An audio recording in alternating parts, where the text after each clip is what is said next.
बिछा ज़िले मटियारी जे नाले वारी सियासी समाजी शख्सियत पीपल्स पार्टी जे मरकज़ी अगवान हरदिल अज़ीज़ रईस नसीर अहमद राहू पारां government boys high school new Saidabad में सिंधी कल्चर डे जे मौक़े ते ज़हीन ऐं ग़रीब शागिर्दनि खे फ्री यूनिफॉर्म ॾियण वारे ऐलान ते अमल दरामद कंदे संदन फर्ज़ंदनि यूनियन काउंसिल न्यू सैदाबाद जे चेयरमैन सरफराज़ अहमद राहू काउंसिलर मौलवी अहलुल्लाह बुग्गियो सां गॾु government boys high school new Saidabad में 50 ज़हीन ऐं ग़रीब ऐं मुस्तहिक़ शागिर्दनि में यूनिफॉर्म विरहाया।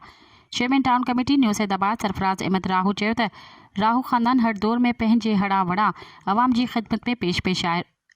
उन्होंने चयो त वधीक शागिर्दनि जी यूनिफॉर्म समेत शागिर्दनि जी भलाई ऐं तालीमी इदारनि जी तरक़ीअ सां ताउन जारी रहंदो। इन मौक़े ते हेड मास्टर शमसुद्दीन चन्ना गस्टा अगवाणनि हाजी मोहम्मद जमा जमाली ख़ादिम हुसैन जतोई सैफुल्ला मेमण ऐं ॿियनि रईस नज़ीर अहमद राहू ऐं रईस सरफराज़ अहमद राहू जे इन अमल जी तारीफ़ कई ऐं खेनि लुंगियुनि जा तोहफ़ा पेश कया। मज़ीद ख़बरनि ऐं तफ़सीलात लाइ विज़िट कयो असांजी वेबसाइट www.awamiNewsHD.com ऐं ॾिसंदा रहो अवामी न्यूज़ HD।